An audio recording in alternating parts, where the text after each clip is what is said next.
আজি আমি সম্ভাব্য অসম পুলিচ ABUB কনিষ্টেবলৰ কিছুমান গণিতৰ প্ৰশ্নৰ সমাধান লৈ আহিছোঁ যাতে আপোনালোকে পৰীক্ষা হলত বহি অতি সহজতে প্ৰশ্নবিলাকৰ সমাধান কৰিব পাৰে। তো আহকচোন আজি আমি প্ৰশ্নবিলাকলৈ আগবাঢ়ো। আজি আমাৰ প্ৰথম প্ৰশ্নটো হৈছে 325% মান কিমান? তো যদি এনেকুৱা ধৰণৰ প্ৰশ্ন আহে তো তেতিয়াহ'লে আপোনালোকে কেনেকৈ কৰিব মই আপোনালোকক দেখুৱাই দিছোঁ। তো ইয়াতে আপোনালোকে লিখিব 300 পূৰণ 25% কাৰণে আমাৰ 100 আহি যাব, কাৰণ আমি জানো শতাংশটো 100ৰ ওপৰত ভিত্তি কৰি দিয়া হয়। তো আমি 0 0 0 0 কেনচেল কৰি দিম, এই 3টো এই 25ৰ লগত মাল্টিপ্লাই কৰি দিম, মানে পূৰণ কৰি দিম। তো আমি লিখিম 3 × 25 ইজ ইকুৱেল টু, তো যদি আমি 25ক যদি 3ৰে পূৰণ কৰোঁ তো আমাৰ উত্তৰটো ওলাব 75। তো আমাৰ শুদ্ধ উত্তৰটো হ'ব অপশ্যন চি। আমাৰ দ্বিতীয় প্ৰশ্নটোলৈ আগবাঢ়ো। যদি এটা আয়তৰ দিশ আৰু প্ৰস্থ দুগুণ কৰা হয় তেন্তে ইয়াৰ কালি কিমান হ'ব? তো আমি প্ৰথমতে জানিব লাগিব আয়তৰ কালিৰ সূত্ৰটো। আয়তৰ কালিৰ সূত্ৰটো হৈছে, সূত্ৰবিলাক খুবেই ইম্পৰ্টেণ্ট দেই। সূত্ৰটো মই লিখি দিছোঁ। আয়তৰ কালিৰ সূত্ৰ হৈছে, মানে কালিৰ সূত্ৰটো হৈছে দিশ পূৰণ প্ৰস্থ। মই আপোনালোকক এখন ব্লেংক পেজত এই উত্তৰটো দেখুৱাই দিছোঁ, প্ৰশ্নটো ভালদৰে পঢ়ি লওক। ইয়াতে কি কৈছে, যদি এটা আয়তৰ দিশ আৰু প্ৰস্থ দুগুণ কৰা হয়। তো চাওক, আমি জানিলোঁ যে দিশ পূৰণ প্ৰস্থ। এতিয়া যদি দিশক দুগুণ কৰোঁ, আমি দিশক দুগুণ মানে দুগুণ বুলি কোৱাৰ লগে লগে 2ৰে আমি পূৰণ কৰি দিম। 2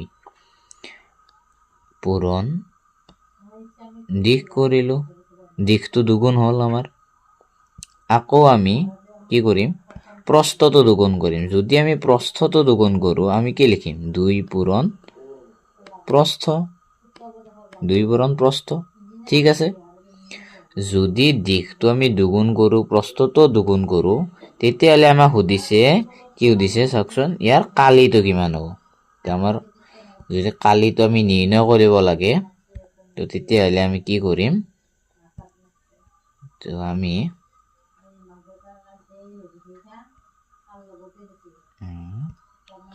এইটো আমি লিখিম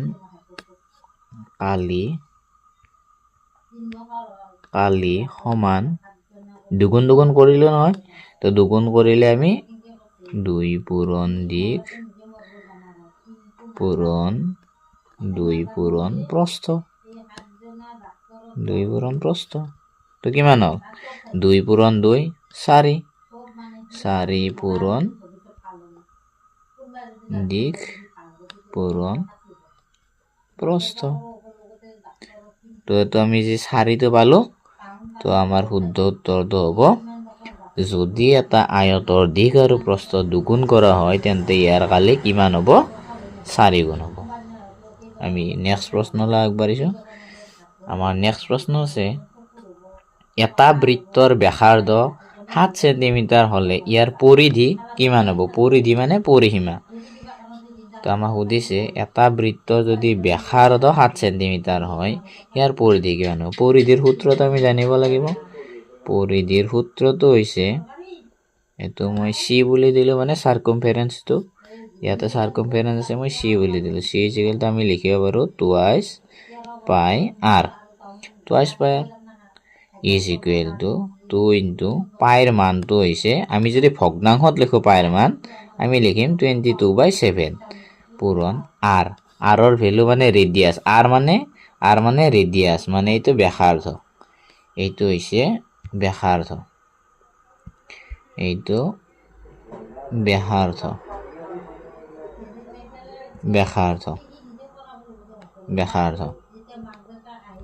ঠিক আছে। তো আমাৰ ব্যাসাৰ্ধটো কিমান দিছে, 7 চেণ্টিমিটাৰ দিছে, তো 7 লিখিলোঁ।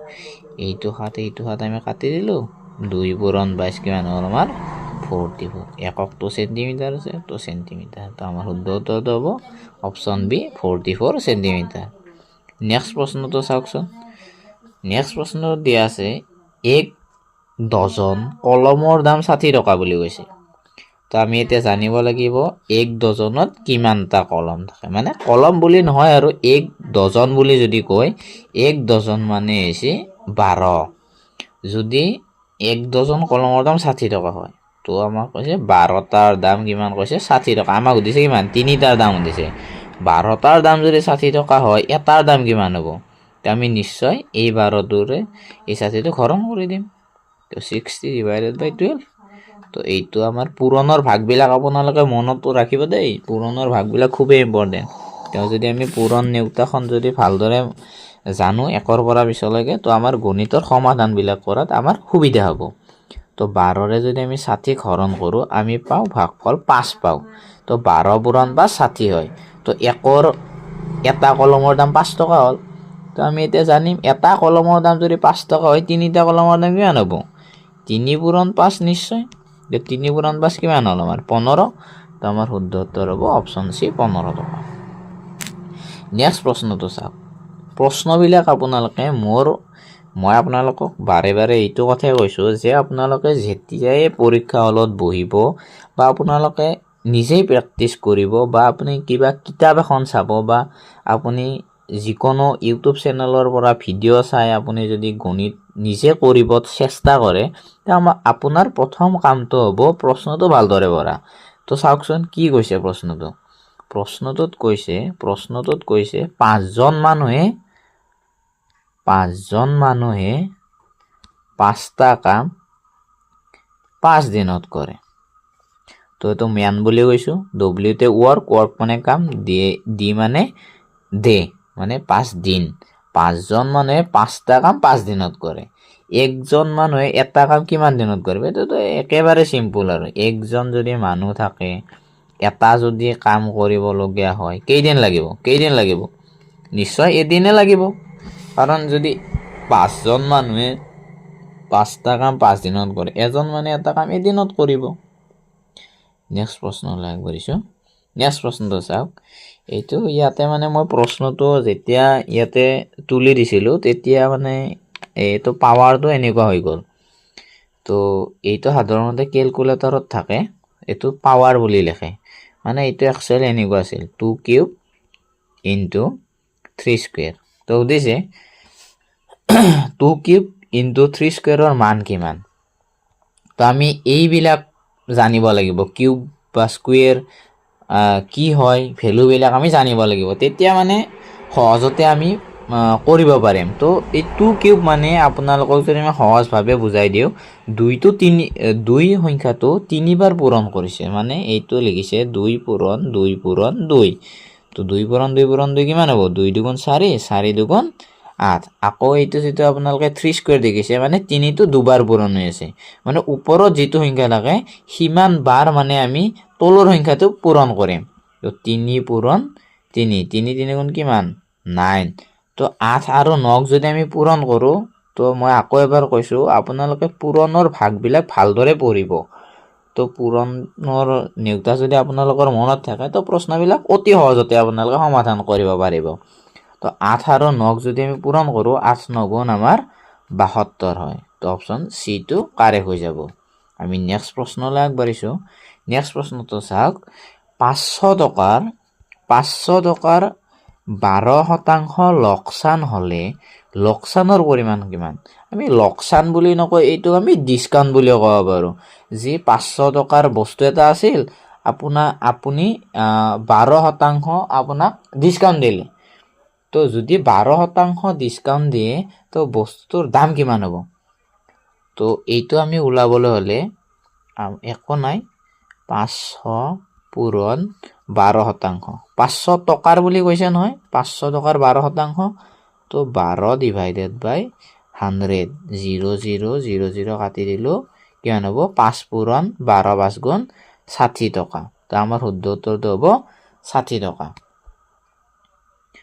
তো নেক্সট প্ৰশ্নলৈ আগবাঢ়িছো নেক্সট প্ৰশ্নটো চাওক কি কৈছে চতুৰ্ভুজৰ চাৰিওটা কোণৰ যোগফল কিমান চতুৰ্ভুজ বুলি ক'লে আমাৰ মনত এনেকুৱা আকৃতিবিলাক আহে এনেকুৱা যাৰ চাৰিটা কোণ আছে সি হৈছে আমাৰ চতুৰ্ভুজ এনেকুৱা চাৰিটা কোণ যাৰ আছে সি হৈছে আমাৰ চতুৰ্ভুজ তো যদি যদি প্ৰশ্নয়ে চতুৰ্ভুজৰ চাৰিটা কোণৰ যোগফল কিমান, তাৰ শুদ্ধ উত্তৰটো হ'ব 360 ডিগ্ৰী। তো সদায় চতুৰ্ভুজ এটাত 360 ডিগ্ৰী থাকে, সেইটো আপোনালোকে মনত ৰাখি ল'ব। নেক্সট প্ৰশ্নটো চাওক, মই যোৱা ক্লাছতো এনেকুৱা এটা প্ৰশ্ন আপোনালোকক দিছিলোঁ, আপোনালোকে সূত্ৰবিলাক ভালদৰে মন কৰিব। এই লসাগু গসাগুৰ আগতে যিবিলাক প্ৰশ্ন আহিছিলে, আজিকালি পেটাৰ্ণবিলাক অকণমান চেঞ্জ কৰি দিছে। মানে আগতে ডাইৰেক্টলি ধৰি লওক এনেকুৱা আহিছিলে যে 2, 3, 5ৰ লসাগু নিৰ্ণয় কৰা। এতিয়া চাওক কেনেকুৱা ধৰণৰ প্ৰশ্ন আহিছে। যোৱা বছৰ এনেকুৱা ছেম প্ৰশ্ন আপোনালোকৰ এ বি ইউ বিৰ পৰীক্ষাত আহিছিলে। এ বি ইউ বি এপিয়াৰৰ যিটো কনষ্টেবলৰ কম্বাইন এক্সাম হৈছিলে, তাত এনেকুৱা প্ৰশ্ন দেখিবলৈ পোৱা গৈছিলে। তো মই তাৰে ভিত্তিত মই আপোনালোকক এনেকুৱা প্ৰশ্ন যোৱা ক্লাছতো এটা উঠাই দিছিলোঁ, এইটো ক্লাছতো এটা উঠাই দিছোঁ। কাৰণ মানে কি হয়, যদি আমি প্ৰশ্নবিলাক চাই থাকোঁ তো আমাৰ সেইটো মানে ৰিভাইজ হৈ থাকে বস্তুটো।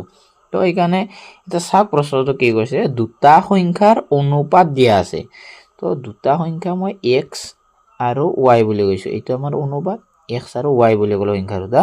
তো অনুপাত দুটা দিয়া আছে 5:7 বুলি কৈছে। আৰু সিহঁতৰ যিটো গসাউটো দি থৈ দিছে, গসাউটো আমাক 4 বুলি কৈছে।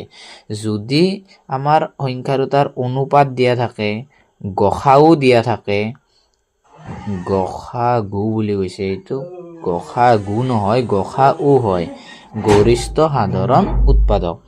যদি এনেকুৱা প্ৰশ্ন আহে তো তেতিয়াহ'লে আপোনালোকে এটা সূত্ৰ জানিব লাগিব। সূত্ৰটো হৈছে অনুপাত আৰু গসাউ দিয়া থাকিলে আমাৰ সূত্ৰটো হ'ব লসাগু, মানে মই ইংৰাজীত লিখি দিছোঁ এলচিয়াম বুলি কয়। এলচিয়াম ইজ ইকুৱেল টু, মই সংখ্যা দুটা কি বুলি কৈছিলোঁ, সংখ্যা দুটাৰ অনুপাত x:y বুলি কৈছিলোঁ। তো আমাৰ সূত্ৰটো হ'ব x ইনটু y ইনটু যিটো আমাৰ গসাউ দিয়া থাকিব, গসাউটো পূৰণফল, মানে অনুপাতৰ সংখ্যা দুটা পূৰণ গসাউটো। আমি যিটো সংখ্যা পাম সেইটোৱে হ'ব আমাৰ লসাগু। গসাউ আৰু লসাগু। তো এক্সৰ জেগাত আমাৰ দিয়া আছে 5, ৱাইৰ জেগাত দিয়া আছে 7 আৰু HCF মানে গসাউটো দিয়া আছে 4। তো আমাৰ পূৰণ ফলটো কিমান হ'ব, 7 পূৰণ 5 35 পূৰণ 4। তো 35ক যদি আমি 4ৰে পূৰণ কৰোঁ, আমাৰ এনচাৰ ওলাব 140। তো ইয়াৰ শুদ্ধ উত্তৰ এ হৈ যাব। নেক্সট প্ৰশ্নলৈ আগবাঢ়িছোঁ। আকৌ এবাৰ কৈছোঁ, মই প্ৰশ্নবিলাক আপোনালোকে ভালদৰে পঢ়ি ল'ব দেই। প্ৰশ্নটো চাওক, এখন গাড়ীয়ে 2 ঘণ্টাত 90 কিলোমিটাৰ অতিক্ৰম কৰে। মই এতিয়া কৈছোঁ আপোনাৰ এখন বাইক আছে বা আপোনাৰ এখন ধৰি লওক 4চকীয়া বাহন আছে। তো আপুনি এনেকুৱা বেগেৰে গৈছে, মানে আমি বেগ বুলি নকওঁ আৰু আমি স্পীড বুলিয়ে কওঁ। তো স্পীড মানে বেগ হয়। তো যে আপুনি 2 ঘণ্টাত 90 কিলোমিটাৰ অতিক্ৰম কৰিলে, আপোনাৰ ঘৰৰ পৰা আপুনি ধৰি লওক ষ্টাৰ্ট কৰিলে 8টা বজাত, ৰাতিপুৱা 8টা AM আপুনি যাত্ৰা আৰম্ভ কৰিলে, আপুনি 90 কিলোমিটাৰ গৈ পালে, 90 কিলোমিটাৰ জেগা আপুনি ঘৰৰ পৰা গৈ পালে 10টা বজাত, ক্ষমা কৰিব,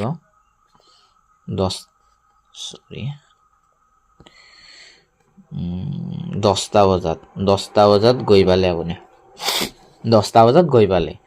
তো তেতিয়াহ'লে আপুনি 9টা যেতিয়া আপোনাৰ 8টা বজাৰ পৰা 10টা বজালৈ 90 কিলোমিটাৰ গ'লে, তো আপুনি কওকচোন যে 8টা বজাৰ পৰা যেতিয়া 9টা বাজিছে আপুনি কিমান কিলোমিটাৰ গৈছে? তো 90 আধা গৈছে, কাৰণ 2 ঘণ্টাত গৈছে 90 কিলোমিটাৰ। তো 1 ঘণ্টাত কিমান যাব আপুনি? 45 কিলোমিটাৰ যাব নিশ্চয়, 45 কিলোমিটাৰ গৈছে। তো আপোনাৰ গাড়ীৰ যিটো বেগ হ'ব, তো বেগটো হ'ব 45 কিলোমিটাৰ প্ৰতি ঘণ্টাত। এইটো এনেকৈ লিখে, ঠিক আছে। তো আমাক প্ৰশ্নটোত কি কৈছে? প্ৰশ্নটোত কৈছে যে গাড়ীখনৰ বেগ সুধিছে, মানে স্পীডটো সুধিছে কিহত, মিটাৰ পাৰ ছেকেণ্ডত সুধিছে। তো আমি পালোঁ কিহত, কিলোমিটাৰত পালো তো কিলোমিটাৰক মিটাৰলৈ আৰু ঘণ্টাটোক যদি আমি ছেকেণ্ডলৈ নিব লাগে তো আপোনালোকে এইটো নোট ডাউন কৰি ল'ব মই লিখি দিছো 5/18 আপোনালোকে মাল্টিপ্লাই কৰিলে এই যেটো আপোনালোকৰ একক সেইটো সলনি হৈ যাব কিলোমিটাৰটো মিটাৰলৈ কনভাৰ্ট হ'ব আৰু ঘণ্টাটো ছেকেণ্ডলৈ কনভাৰ্ট হৈ যাব ঠিক আছে তো মই এইটো এক সেকেন্ড মই এইটো লিখি দিছো আপোনালোকক সাইডত এইফালে লিখি দিছো ৰব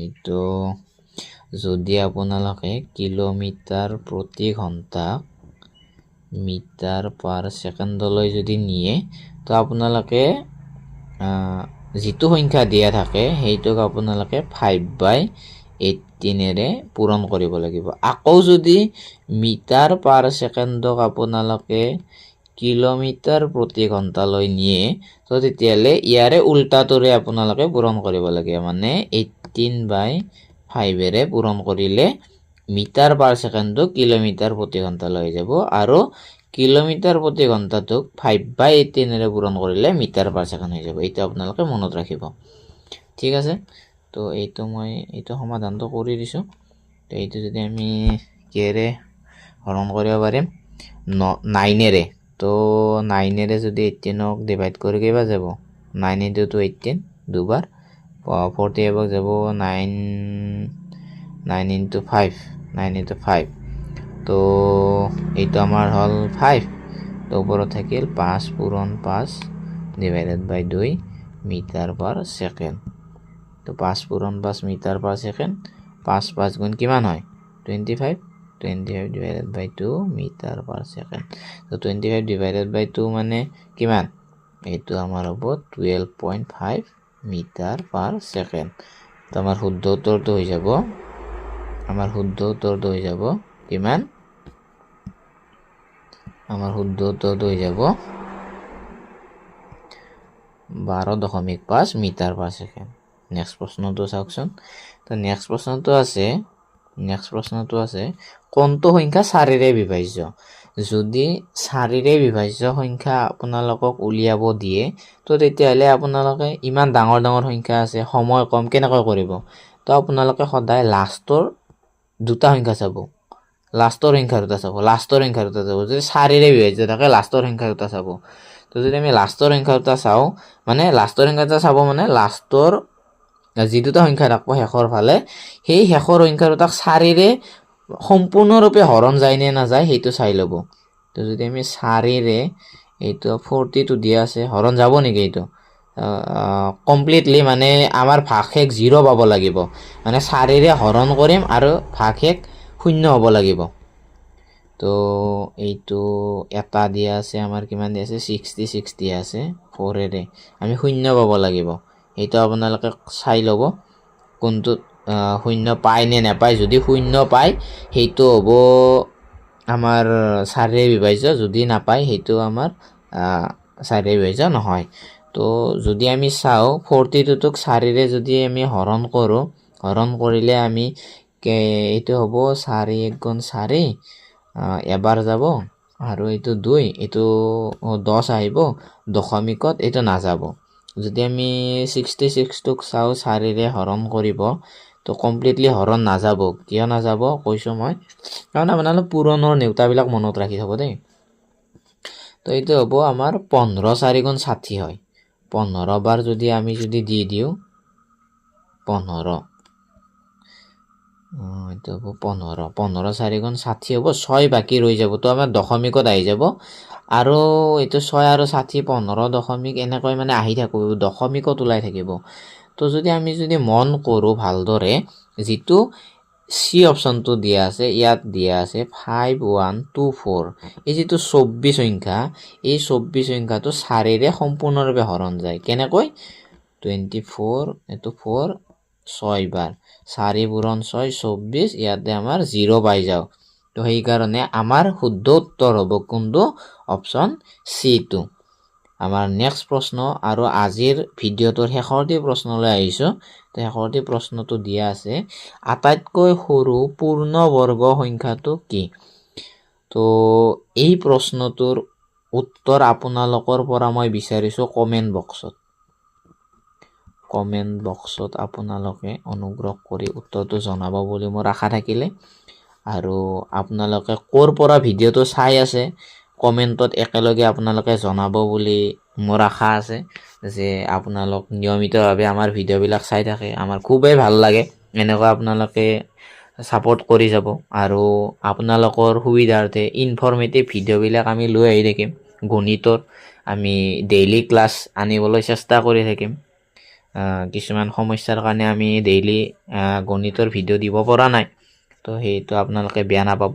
তো মই আজিৰ শেষৰটি প্ৰশ্নৰ উত্তৰটো আপোনালোকৰ পৰা কমেণ্ট বক্সত বিচাৰিছোঁ, আৰু আপোনালোকে ক'ৰ পৰা ভিডিঅ'টো চাই সেইটো লগতে আপোনালোকে কমেণ্ট কৰি জনাব। তো আজিৰ ভিডিঅ'টো ইমানলৈকে আছিলে। যদি আপোনালোকে ভিডিঅ'টো অকণমান হ'লেও চাই উপকৃত হ'ব বুলি ভাবিছে, তো আমাৰ চেনেলটো ছাবস্ক্ৰাইব কৰিবলৈ নাপাহৰিব। ধন্যবাদ। জয় আই অসম। আপোনাৰ ৰাত্ৰিটো শুভ হওক।